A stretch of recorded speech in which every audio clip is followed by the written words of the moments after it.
Mom, starting next month, we'll move all your money into my account, my son said confidently. I just smiled. That night, like always, he and his wife came over for their free dinner.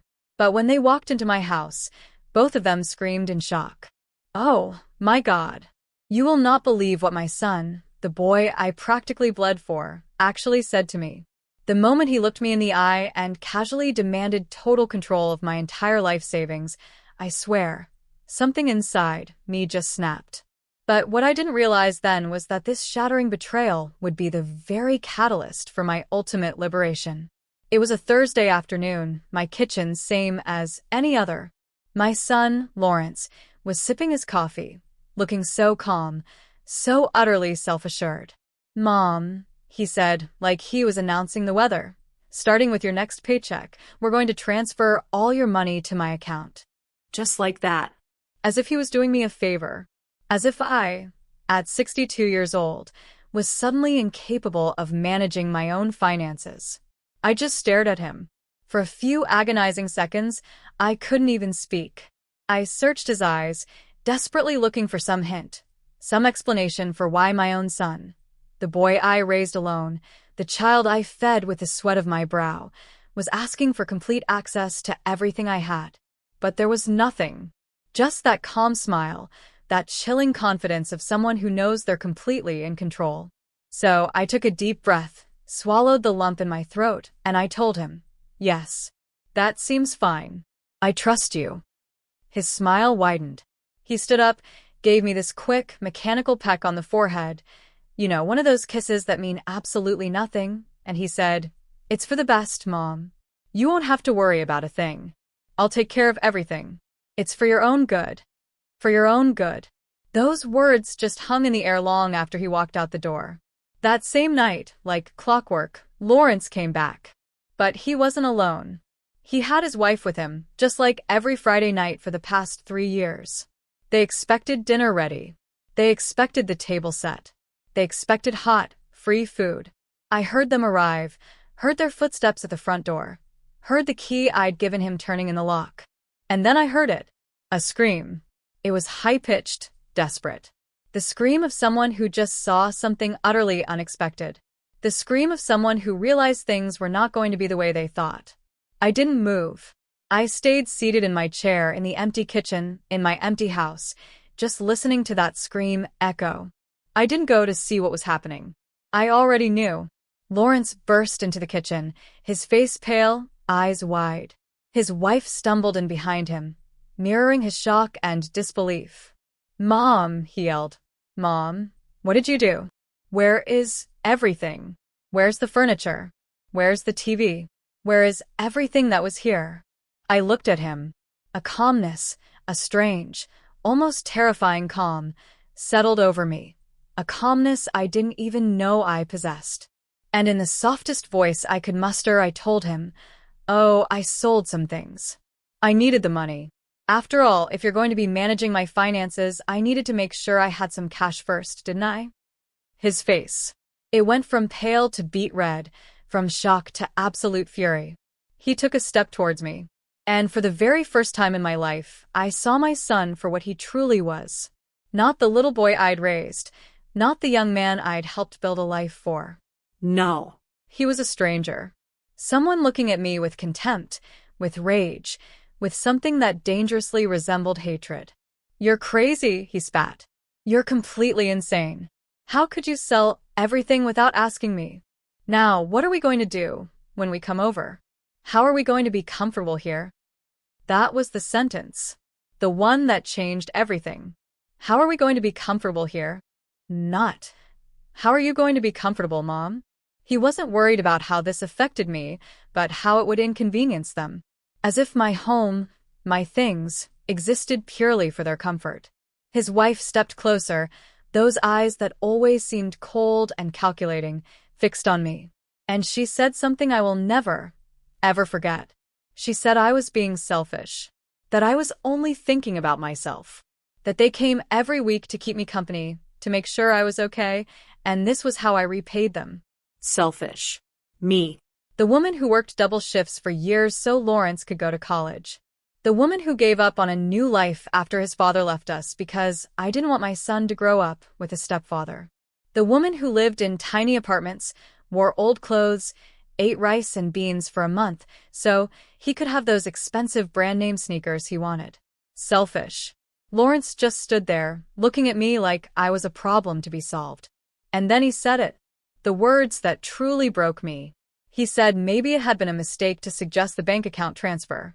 That maybe I wasn't in a condition to make good decisions. That maybe I needed more help than he thought. More help. As if I were a burden. An incapable old woman who needed to be controlled. I got up from my chair. I looked at both of them, and in a voice that came out stronger than I expected, I said, "Dinner isn't ready. There is no dinner. If you're hungry, you can go eat somewhere else." The silence that followed was thick, heavy. Lawrence stared, as if he couldn't comprehend what he'd just heard.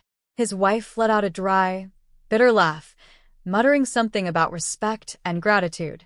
And then Lawrence delivered the final blow, the sentence I still hear echoing in my head at night. With a coldness I'd never heard from him before, he said, "You should be careful. A woman your age, alone, without family who truly cares about her, can end up in a very bad place. I'm the only thing you have. Remember that before you do something stupid." They left. They stormed out of my house, slamming doors, leaving a trail of rage and thinly veiled threats. I heard them get into their car, heard the engine start, heard them drive away. And I stood there, in my empty kitchen, in my empty house, feeling something inside me break for good. But it wasn't sadness. It wasn't despair. It was something different. It was clarity. It was the absolute, undeniable certainty that my son didn't love me. That maybe he never had. That to him, I was just a resource. A source of money, food, and comfort. I sat back down. I looked at the bare walls of my living room, the empty spaces where furniture I'd bought with my own labor, my own effort, used to be. And for the first time in a very long time, I smiled. Because Lawrence didn't know something. He didn't know I hadn't sold the furniture for money. I had sold it to send a message. To see how he would react. To confirm what I already suspected deep down in my heart. And he had reacted exactly as I expected. With rage, with indignation, with the attitude of someone who feels entitled to another person's things. That night, in the darkness of my empty house, I made a decision. I wasn't going to yell. I wasn't going to cry. I wasn't going to beg. I was going to do something much more powerful. I was going to observe. I was going to wait. I was going to let Lawrence believe he had won. And then, when he least expected it, when he was most confident, most sure of his control over me, I was going to show him who Patricia Mendes really was. Not the submissive mother he thought he knew, but the woman who had survived a broken marriage, poverty, and years of hard work. The woman who knew exactly how to protect herself. The woman he should never have underestimated. There was a time I truly believed that being a mother was enough. That the love I gave would be returned naturally, like a universal law. That all the sacrifices I made every single day would build something solid, something unbreakable between my son and me. How wrong I was. Lawrence was born on a stormy night 34 years ago. His father, the man who had promised me a life together, left when the boy was barely 2. He said he wasn't ready to be a dad, that he needed to find himself, that I'd understand someday. I never understood. But I also didn't wait for him to come back. I was left alone with a small child, a 2-bedroom apartment I could barely afford, and a secretary job that paid $800 a month. It wasn't enough. It was never enough. So I got a second job cleaning offices at night. I'd leave Lawrence with my neighbor, an elderly woman who charged me $50 a week. I worked from 7 a.m. to 6 p.m. at the office, came home, fed Lawrence, bathed him, put him to bed, and then left again at 9 p.m. to clean buildings until 2 a.m. 4 hours of sleep, and then I'd start all over again. I did that for years. So many years, I lost count. I remember Lawrence always wanted those brand-name sneakers the other kids wore. $120. I made $1,200 a month from both jobs. $120 was almost all the money I had for food for 2 weeks. But I bought them for him. Because I didn't want my son to feel less than anyone else. Because I wanted him to know his mother would do anything for him. I ate rice and beans for an entire month just to pay for those sneakers. When Lawrence turned 18, he wanted to go to college. A private university. $15,000 a year. I didn't have that money. Not even a tenth of it. But I went to the bank. I took out a loan. I went into debt for 4 full years of education, a debt I finally paid off 10 years later. 10 years of paying a loan so my son could have a college degree. He graduated. He got a good job. He was making $3,000 a month, double what I was making after 30 years of work. And I was happy. I thought finally he could build his life. I thought I had finally done my job as a mother well. But Lawrence didn't leave my house right away. He said he wanted to save money, wanted a solid foundation before living on his own. And I told him, of course. My house is your house. You can stay as long as you need. He stayed 5 more years. 5 years where I was still working my 2 jobs. 5 years where I paid the rent, the food, the utilities. 5 years where Lawrence saved every single cent of his salary because he didn't have to pay for a thing. When he finally left, it wasn't to rent an apartment. It was to buy a house. A $200,000 house that he paid for in cash because he had saved all his money during those 5 years of living for free at my place. I was proud. I told him I was proud. And I was. I thought I had done the right thing by helping him. I thought that now, with his own house, maybe he could help me. Maybe I could work less. Maybe I could finally rest a little. But that never happened. Lawrence got married 2 years after he moved out. His wife, she was an elegant woman. One of those who always dresses well, always has perfect nails, always speaks with that tone that sounds polite, but just hides disdain. From the beginning, I noticed she looked at me differently. Like I was something inferior. Like she didn't understand why Lawrence came from where he came from. At the wedding, which cost $30,000, I sat at a table in the back. Not the main table with the family. Lawrence explained it was because there were a lot of important people, clients from his job, and they needed those tables. I said I understood. I smiled in the pictures. I danced when they asked me to. And I went home alone that night, feeling strangely empty. After the wedding, Lawrence's visits became less frequent. Before, he'd come 2 or 3 times a week. After he got married, it was once every 2 weeks. Then once a month. Always in a hurry. Always looking at his phone. Always with some excuse to leave early. I didn't say anything. I didn't want to be the annoying mother, the one who complains, the one who doesn't understand our son has his own life now. But then they started coming on Friday nights. Always at dinner time. Always without notice. Always expecting me to have food ready. At first, I was happy. I thought Lawrence finally wanted to spend time with me, that he finally missed me. So I'd cook his favorite dishes. I'd set the table nicely. I'd buy dessert. But I noticed something. I noticed Lawrence never came alone. Always his wife. And I noticed they never came to talk. They came to eat. They'd arrive, sit down, eat, and leave. Sometimes they'd stay an hour, sometimes less. I also noticed they never brought anything. Never a bottle of wine, never a dessert, never any money to help with the food. Nothing. One night, after they left, I actually counted how much I'd spent on dinner. $45. $45 that I didn't have to spare. $45 that meant I'd have to work extra hours to make up for it. And I realized something. I realized that to Lawrence, I had become a service. A free restaurant. A place where he could come to eat without paying, without even truly thanking me. I started noticing other things, too. When I asked for help with something, he always had excuses. When I needed a ride to the doctor because my car was broken, he was always busy. When I mentioned my refrigerator was making strange noises and I was afraid it would break down soon, he told me to just buy a new one, as if I had $500 saved up for emergencies. I didn't. I barely had enough to get to the end of the month. But what hurt the most was my 60th birthday. Lawrence arrived 2 hours late. Without a gift. Without a card. With an excuse about traffic. He stayed for 20 minutes. He ate the cake I had bought for myself because I didn't want to spend it alone. Then he left. I cried that night. I cried like I hadn't cried in years. Because I finally understood something I had been denying for too long. I understood that to my son, I was no longer important. I was just a resource. Something that was there, available, waiting to be used when he needed it. And the worst part was, I had allowed it. I had established that pattern. I had never asked him for anything. I had never told him I felt used. I had never told him I needed more from him than just 20-minute visits and Friday night dinners. Because I was afraid. Afraid that if I complained, if I asked, if I demanded, he would disappear completely. And the idea of losing my son, even the son who barely saw me, terrified me more than anything else.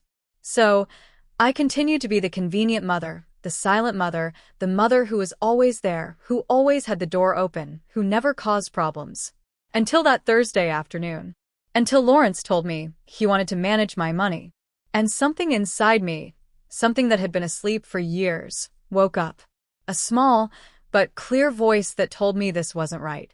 That this was the beginning of something worse. But even then, even with that voice whispering, I told him yes. Because I still had hope. I still wanted to believe that my son loved me, that he would protect me, that he would do the right thing. How foolish I was. The following Monday, Lawrence came to my house with papers. Lots of papers.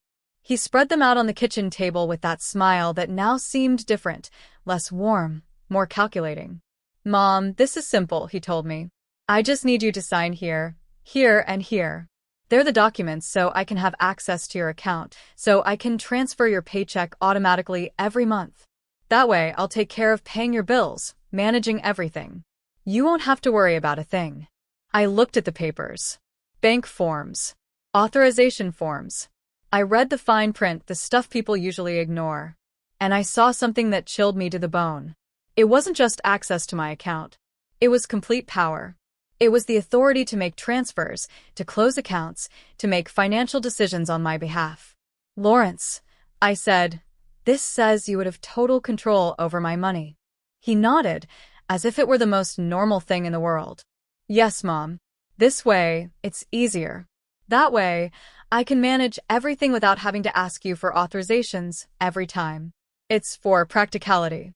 Practicality. That word echoed in my head. Practicality for who? I asked myself, but I didn't say it aloud. I took the pen he offered me. I held it in my hand, and for a moment, I was about to sign. I was about to hand over everything because that's what I had always done. Trust, hand over. But then I remembered Friday night.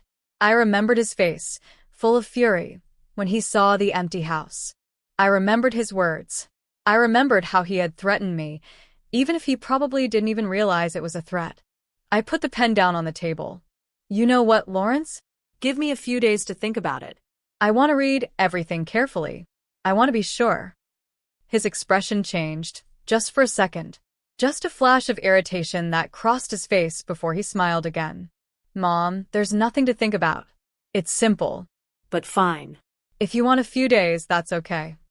He left then, but he left the papers, as if he assumed I would end up signing them anyway. That night, I couldn't sleep. I stayed up, looking at those papers on the kitchen table. And something inside me told me this wasn't for my own good. This was the beginning of something I couldn't undo once it started. The next day, I went to the bank. I went early before my job. I asked the teller to check my account, to show me all the transactions from the last 6 months. She printed the papers. Several pages. I checked them carefully, line by line. And then I saw it. I saw it, and felt the floor move beneath my feet.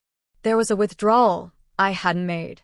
A withdrawal of $1,200 from 3 months ago. $1,200 that had left my account, and I didn't remember taking it out. Asked the teller if I could see more details. She checked on her computer and told me something that took my breath away. She told me the withdrawal had been made at a branch on the other side of town with my debit card.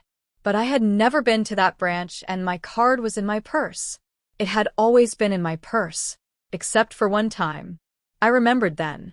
3 months ago, Lawrence had come to visit. I was in the shower when he arrived. I yelled for him to come in, that the door was open. When I came out, he was in the living room, waiting for me. We talked, and at some point, I went to the kitchen to make coffee. My purse was in my handbag. My handbag was in the living room with Lawrence. I felt nauseous. The whole world tilted in a strange way. This could only mean one thing. It meant my son had taken my card. He had memorized or photographed the numbers. And he had taken money from my account without my permission. I asked the bank teller if there was any way to know exactly what had happened. She told me I needed to file a formal claim, that the bank would investigate, but it could take weeks. I told her I would think about it. I left the bank feeling like I no longer knew my own son.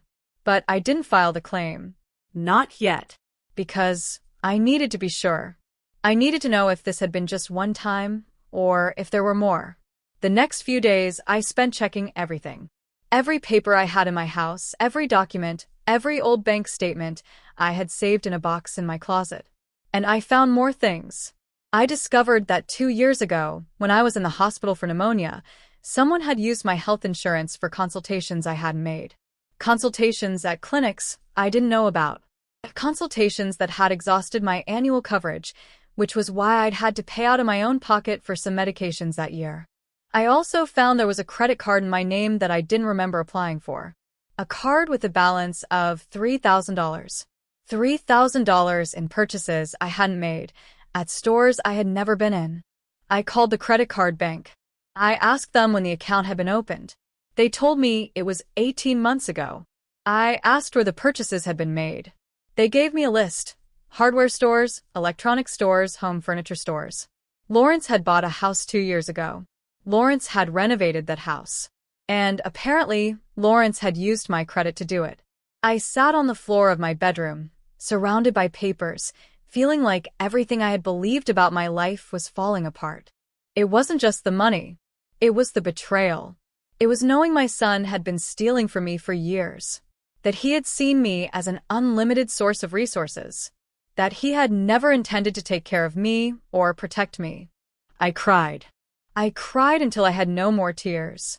And then I wiped my face, gathered all the papers, and made a decision.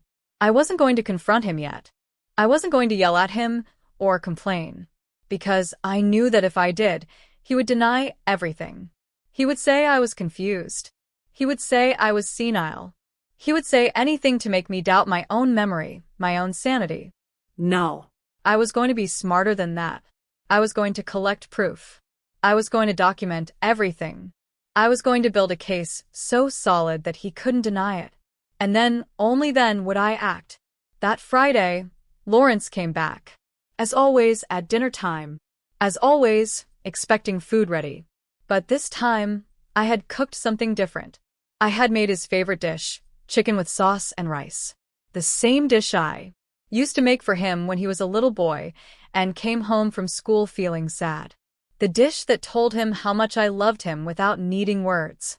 He sat down at the table with his wife. They ate. They talked about superficial things. Work, the weather, some new movie they wanted to see. I watched them.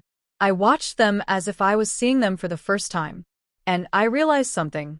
I realized that Lawrence ate my food with the same indifference with which he would eat a fast food burger. There was no gratitude in his eyes. There was no love. There was only the mechanical act of eating something for free.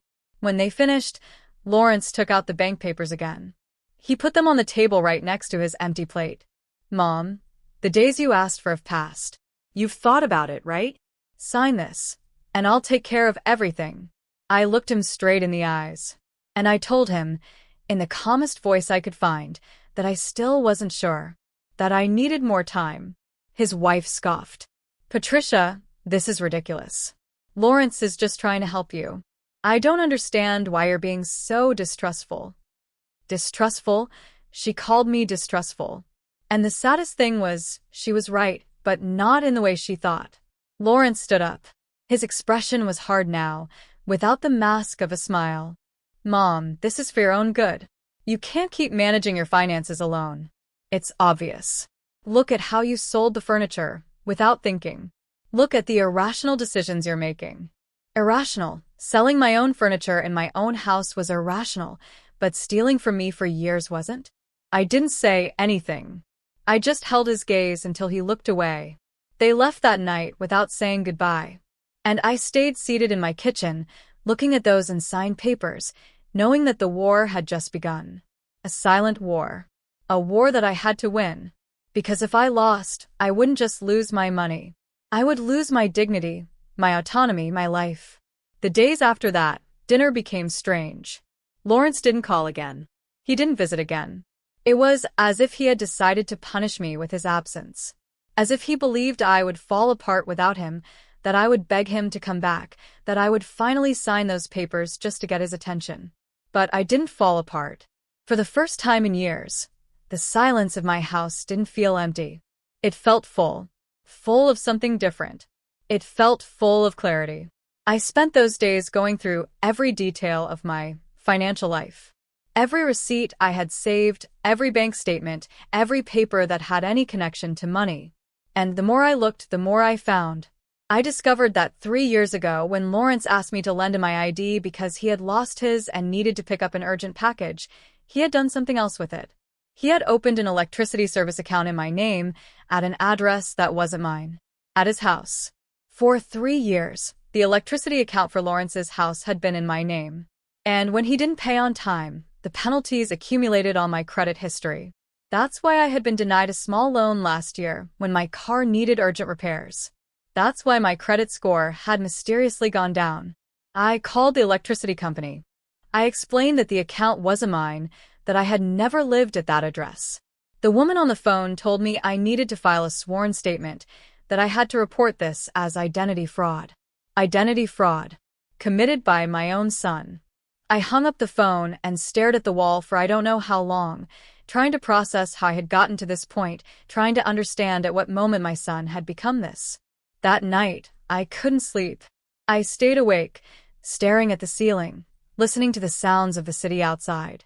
And I thought about all the times I had justified his behavior.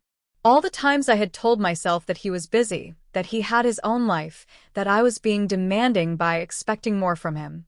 But this wasn't about expectations. This was about theft. About deception. About a son who saw his mother as a source of resources he could exploit without consequences. The next morning, I did something I had never done. I went to see a lawyer. It was a small office in the city center. The sign said, William Sanchez, attorney at law. I had seen an ad in the newspaper that offered free consultations. I went in feeling small, feeling ridiculous. A 62-year-old woman coming to complain about her own son. But the receptionist smiled kindly and showed me in. Attorney Sanchez was a man in his 50s, with graying hair at his temples and kind eyes. He asked me to tell him everything. And I did.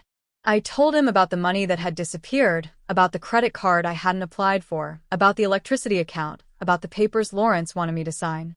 He listened without interrupting. He took notes in a notebook. And when I finished, he leaned back in his chair and sighed. Mrs. Mendes, he said, what you're describing to me is financial fraud and a breach of trust.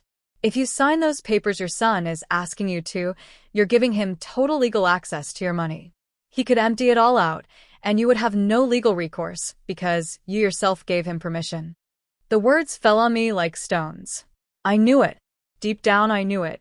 But hearing it said aloud by a professional made it real, in a different way. What can I do? I asked. He leaned forward. First, don't sign anything.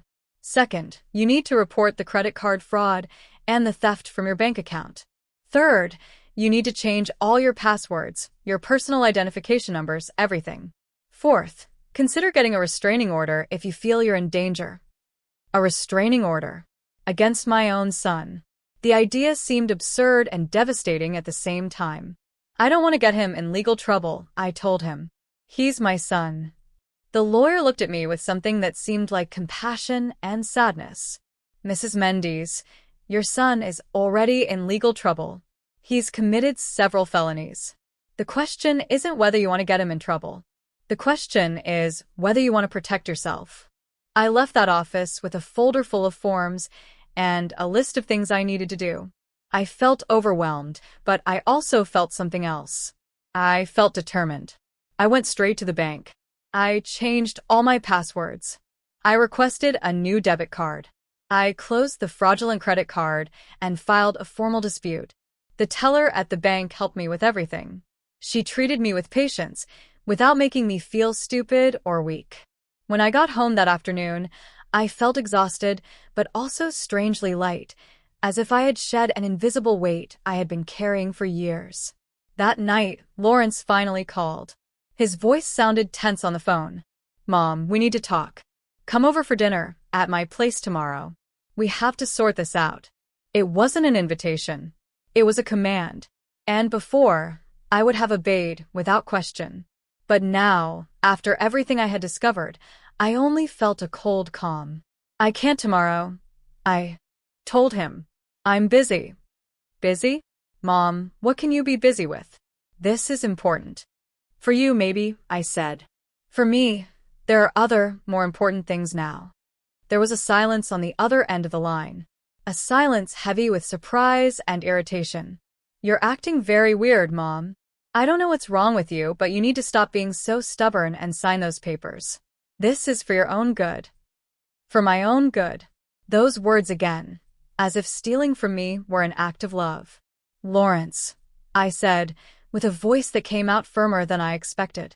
"I'm not going to sign anything. And I think we need to have a very serious conversation about several things." "About what things?" he asked. His voice sounded different now. More alert. More cautious. "About money that has left my account without my permission. About credit cards that I didn't apply for.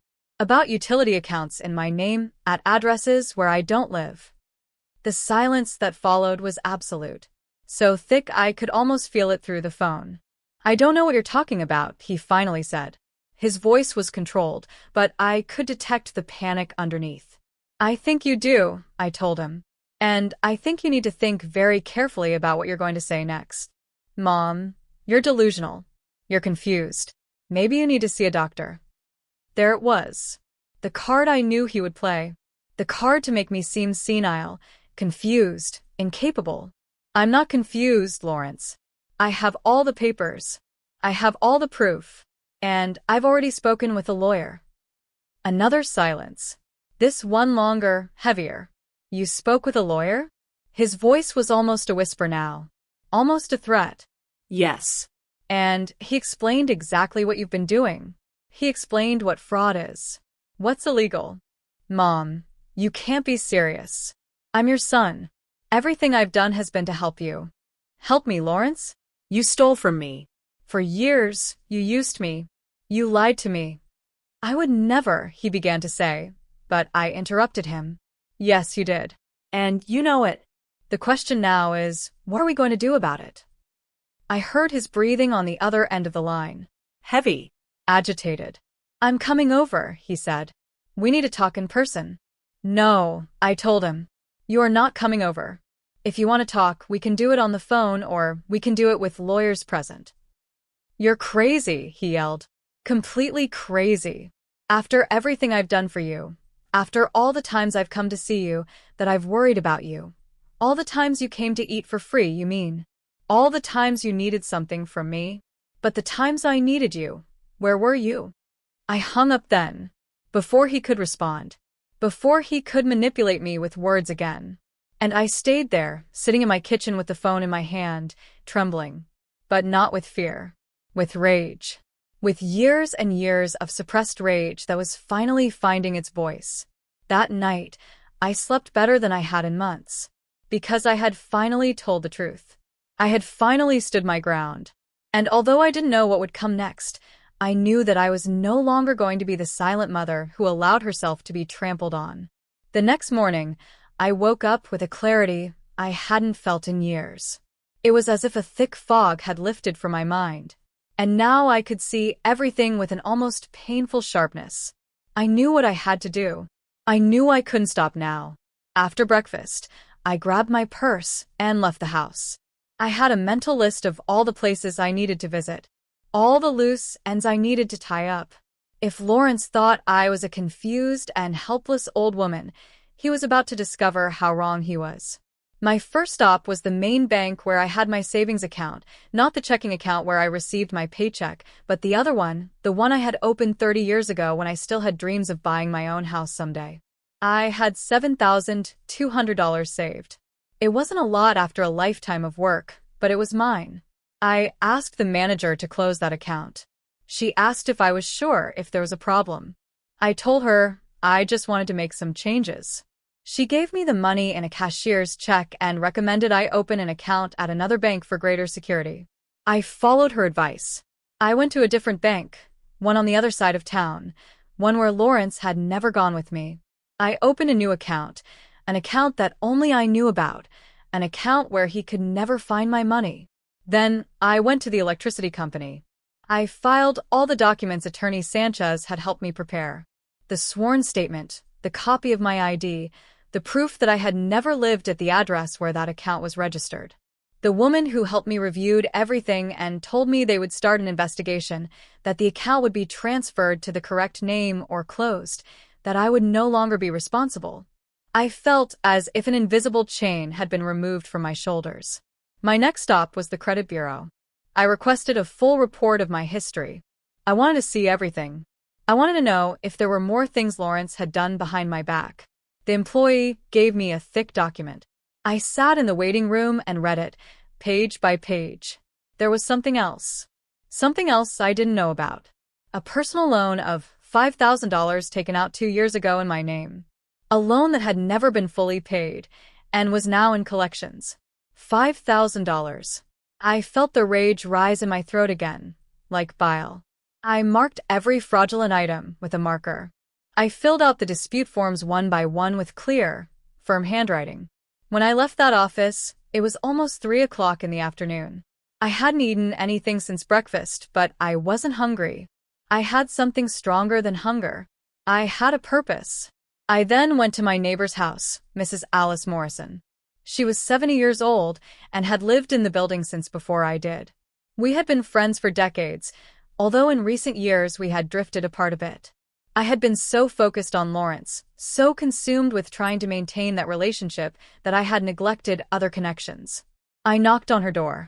She opened it with surprise on her face. "Patricia, what a surprise. Come in, come in." We went into her living room. She offered me coffee, and I accepted. We sat down, and she looked at me with those wise eyes that had seen a lot in life. "You look different," she said. "I don't know what it is, but there's something different about you." And then I told her everything. I told her about Lawrence, about the money, about the betrayal, about everything I had discovered. I talked for almost an hour without stopping, and she listened without interrupting, nodding from time to time with an expression that mixed sadness and something that looked like recognition. When I finished, she sighed deeply.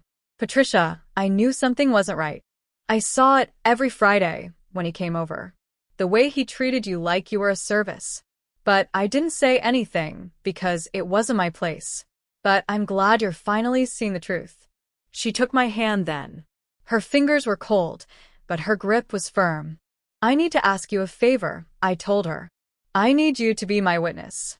I need that if Lawrence comes and tries to say that I'm confused, that I'm senile, you can confirm that that's not the case, that I am in full control of my faculties." She nodded without hesitation. "Of course. And more than that, if you need a place to stay, if at any time you don't feel safe in your house, my door is open." Those words filled me with a gratitude so deep that it almost made me cry. But I didn't cry. I had cried enough. Now it was time to act. That night, back in my house, I organized all the documents I had collected. I put them in a large folder. I made copies of everything.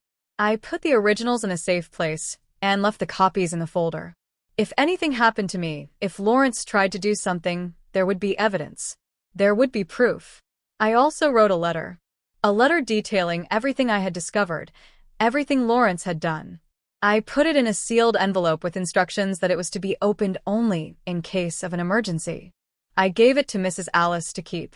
I was preparing myself, like a general preparing for battle. Because I knew Lawrence wasn't going to let this go. I knew he would come. That he would try to manipulate me, to convince me, to make me doubt myself. But I was no longer the same woman I had been 2 weeks ago. That woman had died the night Lawrence threatened me in my own kitchen. The woman I was now was different. She was stronger, more clear, more determined. On Wednesday afternoon, as I was making tea, I heard a car stop in front of my building. I looked out the window and saw Lawrence's car. He got out with his wife. They looked determined. They were coming to confront me. I took a deep breath. I put down my teacup and I waited. The doorbell rang once, twice, 3 times, each time more insistent. I opened the door, but I didn't invite them in. I stayed on the threshold, blocking the entrance. "We need to talk," Lawrence said. His voice was hard, without any pretense of friendliness. "I'm listening," I told him. "Inside, Mom. We're not going to talk in the hallway. We have nothing to talk about inside. Whatever you have to say, you can say it here." His wife scoffed. "This is ridiculous, Patricia. Stop acting like we're enemies." "You're not enemies," I told them. "Enemies are honest about their hostility. You are worse. You are thieves who hide behind pretty words." Lawrence took a step toward me. His face was red with fury. "How dare you? After everything I've done for you. Everything you've done for me. Lawrence? I have the records. I have the proof. I know exactly how much money you've stolen from me. I know about the fraudulent credit cards. I know about the electricity account. I know about everything." He froze. He opened his mouth, but no sound came out. "And now," I continued, with a calmness that surprised me, "you have 2 options. Either you give me back everything you stole from me, every single cent, or I go to the police and file charges for fraud." "You can't do that," his wife said. "He's your son." "That's exactly why it hurts so much," I replied. "Because he's my son. Because I gave him everything, and he repaid me by stealing from me." Lawrence finally found his voice. "You owe me," he yelled. "My whole life. I grew up without a father. My whole life, I had to see you work and be tired. That was your fault. You chose to have me. You chose to stay alone. I didn't ask to be born." His words landed like blows, but they no longer hurt me like before. Because now I could see them for what they were: justifications, excuses from someone who knew he had done something unforgivable and was trying to shift the blame. "You're right," I told him. "I chose to have you, and it was the best decision of my life, until it stopped being. But that doesn't give you the right to steal from me. That doesn't give you the right to exploit me. I didn't steal anything from you. I just took what was owed to me. Nothing was owed to you, Lawrence. I gave you everything you needed when you were a child. When you were an adult, it was no longer my obligation, and it definitely wasn't my obligation to give you access to my money without my knowledge." His wife grabbed his arm. "Let's go. It's not worth it.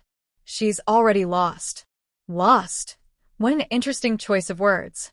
As if I were the one who was wrong. As if defending my own money and my dignity were crazy. They left. They went down the stairs without looking back. And I closed the door, feeling strangely calm. That night, Attorney Sanchez called me.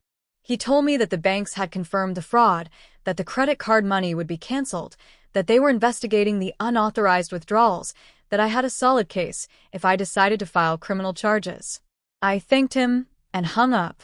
I sat in my empty living room, in my house that no longer had a TV or elegant furniture. And for the first time in a long time, I felt rich. Rich in something that money couldn't buy. Rich in dignity. In strength. In the certainty that I was doing the right thing. The days that followed that confrontation at my door were strangely silent, as if the whole world were holding its breath, waiting to see what would happen next. And I found myself trapped in a kind of emotional limbo, where rage and pain mixed with a growing sense of liberation that I didn't know how to process completely. Lawrence didn't call again. He didn't show up at my door again. And for the first time in years, I wasn't constantly waiting for his contact. I wasn't checking my phone every hour to see if there was a message from him. I wasn't making up excuses in my mind to justify his absence or his silence. But even though he wasn't physically present in my life during those days, his digital presence was impossible to ignore. Because something in me led me to check his social media. Something I didn't normally do, because it had always seemed like an invasion of privacy, even being his mother. But now, I felt I had the right to know what he was doing, what he was saying, how he was presenting his life to the world, while I was dealing with the consequences of his actions in private. What I found left me breathless with its audacity, with the absolute disconnect between reality and the image he was projecting outward. He had posted a photo the day after our confrontation. A photo of him and his wife in an elegant restaurant, smiling for the camera, wine glasses in their hands.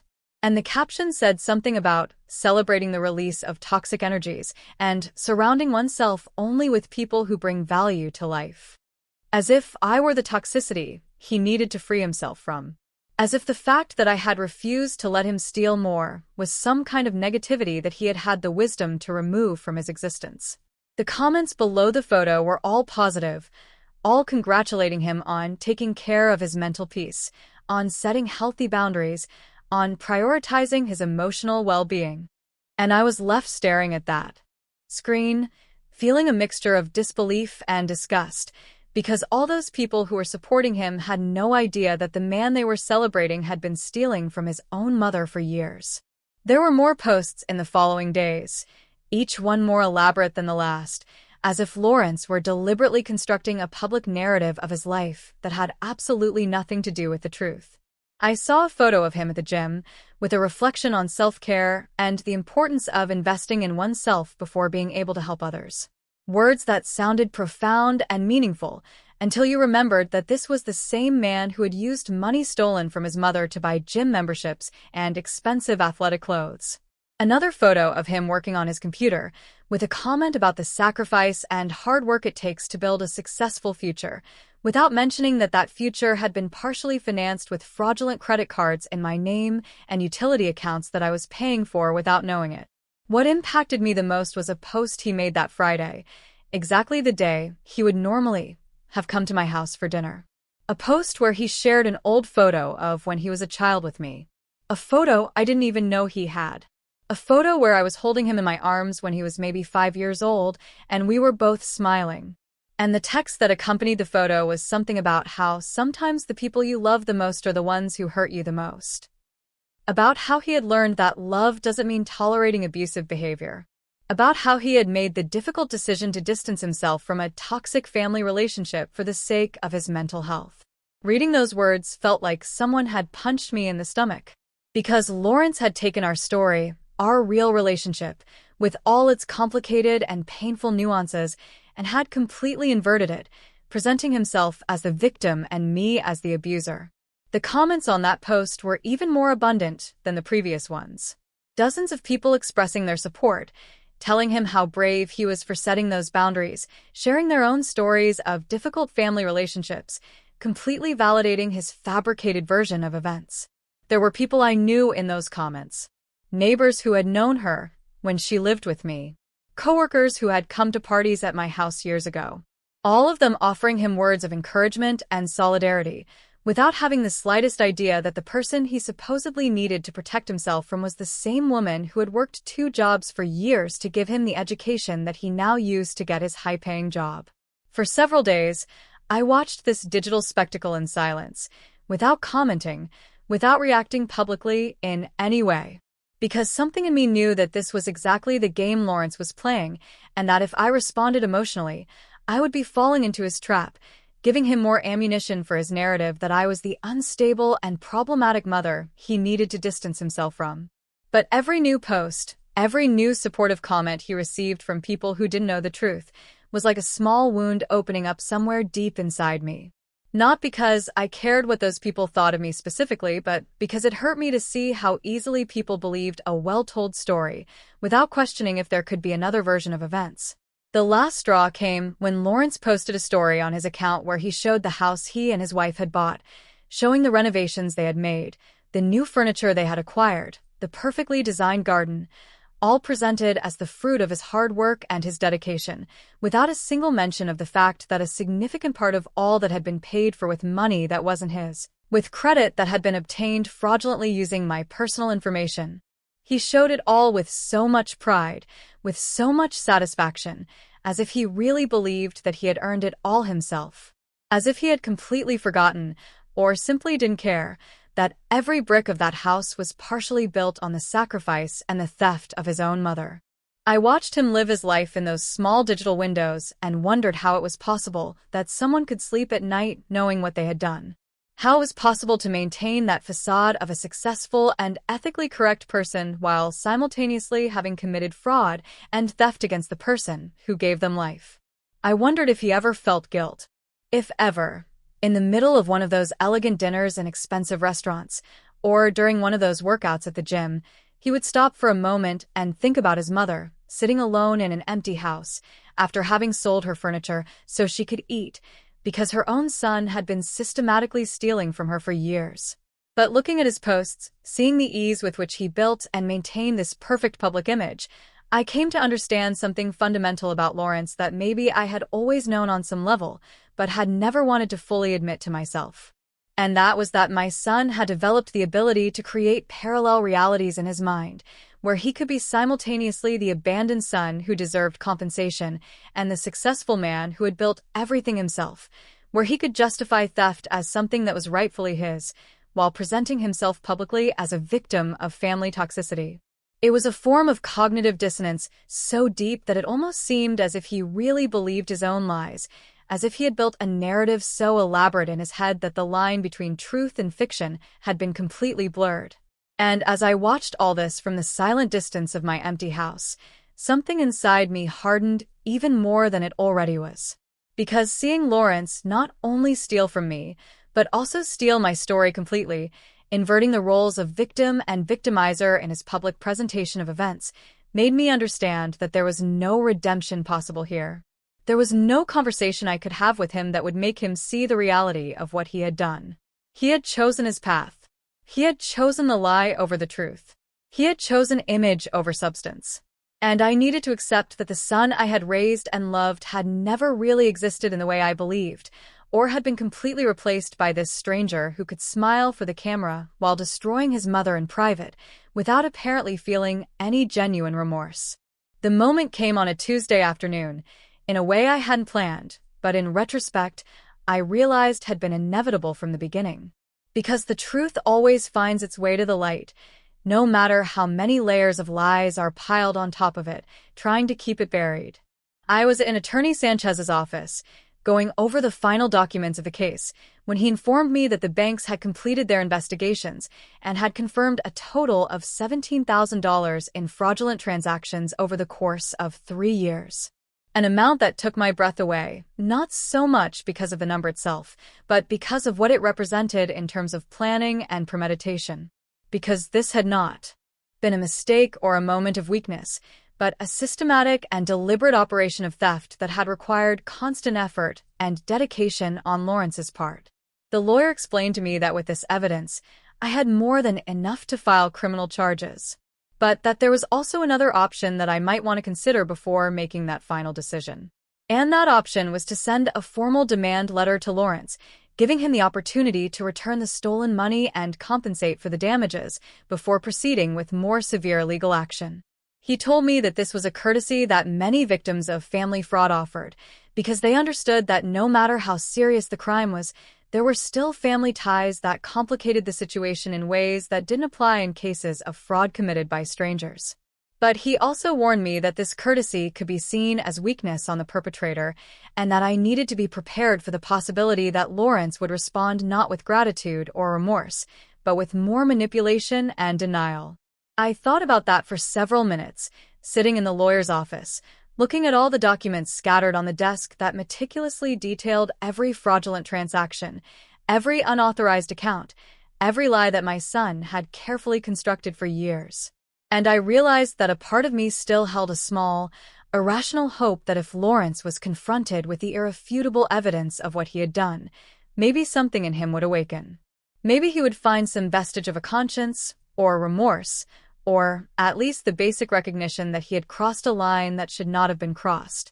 That part of me that was still his mother, despite everything, wanted to give him that opportunity to do the right thing, to correct his mistake, to show that somewhere deep inside him there still existed something of the person I had raised with so much love and sacrifice. But there was another part of me, stronger and clearer, that knew exactly what Lawrence would do with that opportunity. And that part knew that he would not take it as an extension of grace, but as a confirmation that I was too weak to really hurt him, that he could continue to manipulate and control me. Because at the end of the day, I would always give in. Because I was his mother. And mothers always forgive. Always give another chance. Always choose love over justice. That part of me understood that giving him a private warning would only give him time to prepare his defense, to hide more evidence, to build an even more elaborate narrative of victimization that he could use publicly to destroy my credibility before I could act. I told Attorney Sanchez that I didn't want to send a private letter, that I didn't want to give Lawrence the opportunity to respond in private, where he could continue controlling the narrative and manipulating the situation in his favor. And instead, I asked him to prepare the necessary documents to file a formal civil lawsuit that would become a public record, where anyone who wanted to verify the truth could do so, instead of simply believing the version of events that Lawrence had been so carefully building on his social media. The lawyer nodded, with what seemed to be a mixture of surprise and respect, because he probably didn't expect a woman my age to make such a direct and unambiguous decision. And he told me that he would proceed immediately with the preparation of all the necessary documents, and that Lawrence would be officially notified within the next 72 hours. I left that office feeling something I hadn't felt in a long time, and that at first I couldn't identify exactly, until I realized that it was power. The power of having made a decision completely by myself, without consulting anyone, without asking for permission, without worrying about how it would make me look to others, or if people would think I was being too harsh with my own son. For the first time in decades, I had chosen to protect myself over protecting the feelings or the reputation of another person, even when that person was a son. And that choice, although painful, filled me with a sense of integrity that I had forgotten it was possible to feel. The notification reached Lawrence on a Thursday morning, as Attorney Sanchez confirmed to me by phone. And although I was not there to see his initial reaction, I could perfectly imagine the moment he opened that official envelope and read the documents that detailed every fraudulent transaction, every unauthorized account, every dollar he had stolen, meticulously documented with dates and bank reference numbers that made any denial impossible. I didn't have to wait long to confirm my imagination, because less than 2 hours after he received the notification, my phone began to ring with an insistence that bordered on desperation. Call after call that I let go to voicemail without answering, because I no longer had anything to say to Lawrence that wasn't contained in those legal documents. I listened to the voicemails later that night, when I finally felt emotionally prepared to do so. And it was fascinating, in a disturbing way, to hear the progression of his panic through each successive message. Because the first one still tried to maintain some composure, with that controlled voice he used when he tried to seem reasonable, as he told me that this was a terrible misunderstanding, and that we needed to talk immediately before things got more out of control. The second message already had a different tone, more high-pitched, more urgent, where he was pleading with me to call him, that this was going to ruin his life, that I should please think about what I was doing before destroying my own son, as if I were the one who was destroying something, instead of simply revealing the destruction he himself had caused for years. By the fifth message, Lawrence was no longer trying to sound reasonable or appeal to my maternal compassion, but had completely turned to rage and thinly veiled threats, telling me that I was going to regret this, that he had his own lawyers who were going to prove that I was a senile old woman who didn't know what she was doing, that he was going to fight this with everything he had, and that in the end, I was going to be the villain of this story. I listened to each message until the end, without allowing myself to feel anything other than a kind of clinical curiosity about how a person could so quickly go from pleading to threatening when they realized that their usual manipulation tactics no longer worked. The following days were a whirlwind of legal and emotional activity, because Lawrence didn't stay still, but began his own counter-campaign, starting by publishing a long and elaborate statement on his social media about how he was being the victim of a terrible injustice perpetrated by a mother he supposedly loved, but who was now legally attacking him for reasons he couldn't fully comprehend. His post was carefully drafted to generate maximum sympathy, without mentioning any specific details of the accusations against him, painting himself as the confused and hurt son. who was being dragged through a traumatic legal process by a mother who was perhaps experiencing age-related mental health problems. The response to his post was exactly what he expected, with dozens of comments expressing shock and solidarity, telling him to keep his head up, that the truth would eventually prevail, that they were on his side no matter what. And I watched all this from a distance, with a mixture of awe and repulsion at his ability to manipulate the narrative, even when faced with documented legal charges. But something had changed in me, because this time his public theater didn't affect me in the same way as before. This time, I knew I had something more powerful than his carefully constructed words, and that something was irrefutable legal documents that could not be manipulated with emotional rhetoric or appeals to sympathy. Lawrence's real collapse began when his own lawyers reviewed the evidence against him and apparently told him something he didn't want to hear. Because suddenly his social media posts stopped abruptly, and the silence that followed was deafening in its eloquence. Attorney Sanchez informed me that Lawrence's legal representatives had contacted him, asking about the possibility of reaching an out-of-court settlement, which basically confirmed that they knew he had no real defense against the evidence I had presented, and that his best option was to try to minimize the damage before this proceeded to a public trial, where all the dirty details would be revealed in publicly accessible documents. It was then that the cracks began to appear in Lawrence's carefully constructed life. Because apparently some of his closest friends had started asking uncomfortable questions after his wife casually mentioned at a social gathering that they were dealing with a complicated family legal problem. And once people began to investigate a little deeper, they discovered the public documents of the lawsuit that detailed the specific accusations of financial fraud.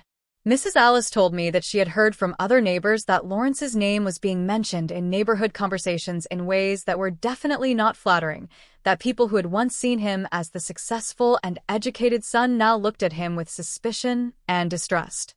His wife was apparently furious, not necessarily about the moral implications of what Lawrence had done, but about the damage to their social reputation. And according to rumors that reached my ears through the neighborhood gossip network, there had been considerable fights in their house about how to handle the situation. Lawrence tried to call me several more times during those weeks, but I maintained my absolute silence, because there was nothing he could say to me that would change the documented facts of what he had done. And that silence of mine was apparently more devastating to him than any angry word I could have said, because it meant that I had completely moved from anger to indifference. And that indifference was the final death of any power he ever had over me. The final settlement was reached 3 months after I filed the lawsuit, and the terms were exactly what Attorney Sanchez and I had established as the minimum acceptable. Because Lawrence had no choice but to accept when his own lawyers explained to him that going to trial would mean not only the complete public revelation of all the details of his fraud, but also the very real possibility of criminal charges that could result in jail time. He had to return the full $17,000, plus another $5,000 in compensation for damages, in addition to paying for all the credit cleanup fees and my lawyer's fees. And all of this had to be paid within a period of 6 months, with verifiable monthly payments, or the agreement would be automatically invalidated and the criminal charges would proceed without further warning. But beyond the money, which honestly had never been the main point of all this, the agreement included a clause that I had insisted on adding, and that Attorney Sanchez initially thought was unnecessary, but that for me was absolutely essential. And that clause stated that Lawrence had to issue a public statement acknowledging that he had committed financial fraud against his mother, and that the accusations in my lawsuit were true and well-founded. He fought that clause more than any other part of the agreement, because he knew exactly what it would mean for his carefully cultivated image. To publicly admit that everything he had been saying about being a victim of a toxic mother was a lie designed to cover up his own crimes.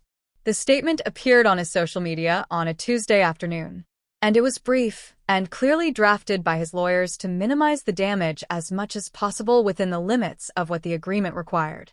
But still, the words were there, in black text on a white background, admitting that he had accessed bank accounts without authorization, that he had opened credit cards using another person's information, and that he had made serious errors in judgment that he deeply regretted. The comments under that post were wild, with people who had previously supported him unconditionally now expressing shock and disappointment, while others who had apparently suspected something all along felt validated in their doubts. And I watched all that digital drama unfold with a sense of closure that had nothing to do with satisfaction or revenge, but simply with the quiet recognition that the truth had finally been told publicly. The first payment arrived in my account on the exact date specified, and each subsequent payment arrived punctually as well. Because Lawrence knew that a single missed payment would mean consequences that he definitely could not afford to face. And with that money, I did something that maybe he never expected me to do. Because instead of simply putting it back into my savings accounts or using it to replace the furniture I had sold, I bought a plane ticket to a place I had never been before. I had spent 62 years living for other people. First for my son's father, then for my son, and then for the illusion of maintaining a family relationship that only existed in my imagination. And now, for the first time in my adult life, I had the freedom and the resources to live exactly how I wanted, without having to justify my decisions to anyone. I bought a small house in a coastal town 3 hours from where I had lived my whole life. A house with 2 rooms and a yard where I could finally plant the flowers I had always wanted, but had never had time to care for when I was working 2 jobs. The house cost $40,000, which I paid for in cash, using a combination of the payments from Lawrence and the savings I had managed to protect in my new bank account. And when I signed the purchase papers, I felt something that I could only describe as a rebirth. Because this house was mine in a way that no other place had been mine before. Purchased with money that had been returned through justice, not earned through endless sacrifice. Lawrence tried to contact me one last time after the last payment was made, completely fulfilling the terms of the agreement. And this time, I answered the phone. Because I knew that there was nothing he could take from me or use against me.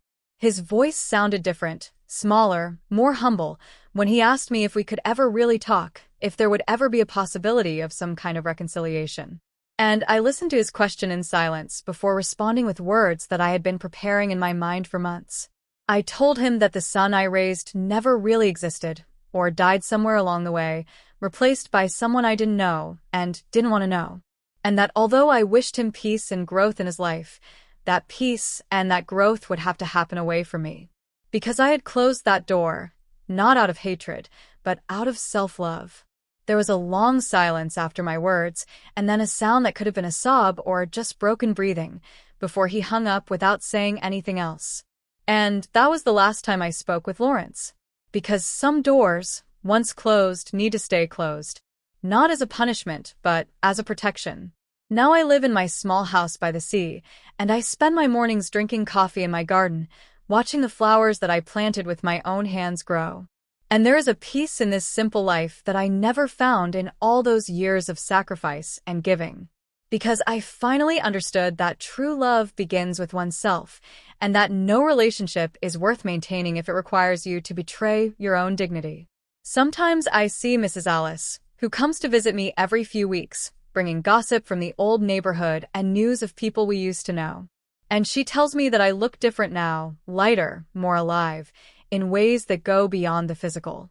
I have a routine now that is completely mine.